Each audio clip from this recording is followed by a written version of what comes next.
Problem number 2, it's asking us to look at the frequency table of number of hours studied and the frequency of people who've studied those many hours.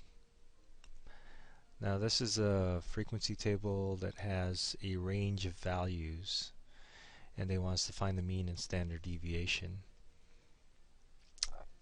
Turns out that you guys have a couple of formulas in the book.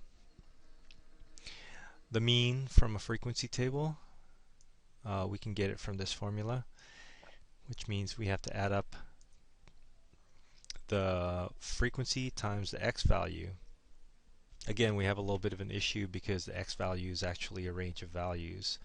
So what we're going to need to do in terms of estimating the mean is to find a good representative for each of these classes. The standard deviation is the same way, and whenever we're asked for the sample standard deviation or any standard deviation, in most cases we're going to use the sample formula, and that's when it's divided by n minus 1. So instead of going and using these formulas, what I suggest is to use the calculator. So again, our first issue is to worry about the representative, and what we can do is to find the average between the upper and lower class limits of each of these classes. So just finding the mean, the average, 6 plus 0 divided by 2. Whoops. Let's try that again. 6 plus 0 divided by 2 is 3. So these are class reps.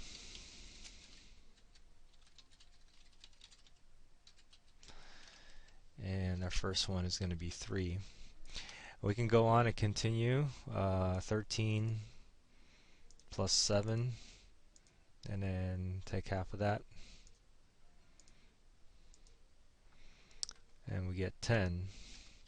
So once you got one or two of them, you can also notice that the class width is the difference between the upper, a lower class and the two consecutive lower classes. So the difference between 0 and 7 is 7. The difference between 7 and 14 is 7. So it looks like our class width is 7.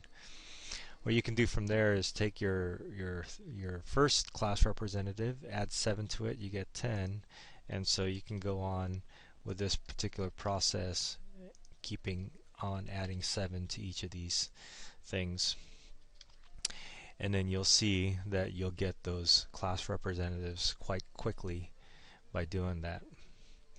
So if we go back to our list, stat, enter, and then I have my frequencies already listed here, but I want my class representatives to be inputted here, so that's what we'll do.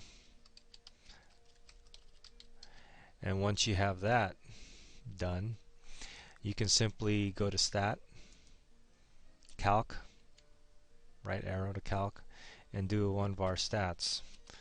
This is statistics of one variable, but you're having a frequency table, so let's do the L1 entry. I press second function in number 1, a comma, and L2. And if you press enter, it'll give us the values that we need. So it looks like here goes our mean. And for our mean, I think it's important to use appropriate notation, and this is assuming that this is a sample. We will use the x bar notation. So x bar equals 18.56 or 18.6. And our standard deviation, remember we're looking for the sample standard deviation and not the population standard deviation.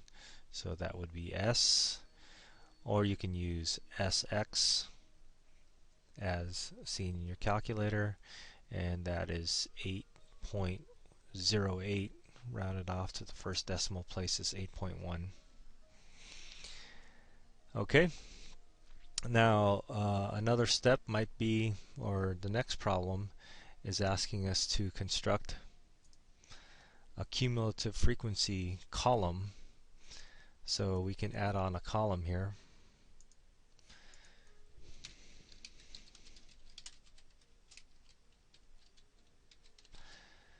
So the cumulative frequency is going to start off with the number 2. Let's get rid of this class representative. We use that for our we use that to find our estimating the mean and standard deviation to use in our calculator. So let's get rid of that and go on to our cumulative frequency. And the cumulative frequency starts off with the same frequency for the first class, but then as you go on, you're going to add on the current class, that's 4, and then add on the previous class, which is 2. So we get 6. And if you go on with this process, for next class you take our previous cumulative frequency and add it on to the new frequency, so that's 6 and 11,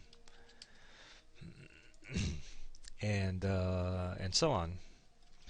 So 24, 26, and 27. And in fact, we should our last column here for the cumulative frequency should be the resulting sum of all the frequencies. So that's our cumulative frequency column. To add our relative frequency column,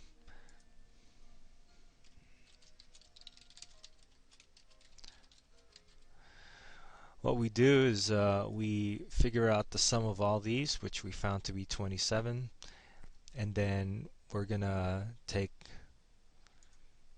our frequency and then divide it by the total sum. So the relative frequency is 0.07. Oops, let's put that over here. 0.0741. Let's round off to 4 decimal places. We can do that a little bit quicker by going to our table again, and we can make up a relative frequency column here by taking, I'm going to put my cursor up to L3,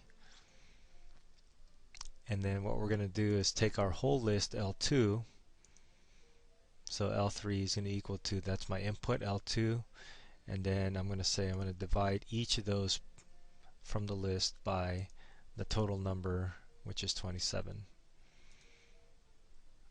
And now I have my whole table figured out all at once. So the first one is there, the second one is 0.1482, let's call it. The third one is 0.4074. The fourth class will have 0.2593. And then second to last class 0.0741, and then our very last class is 0.0370. So this is our relative frequency. Now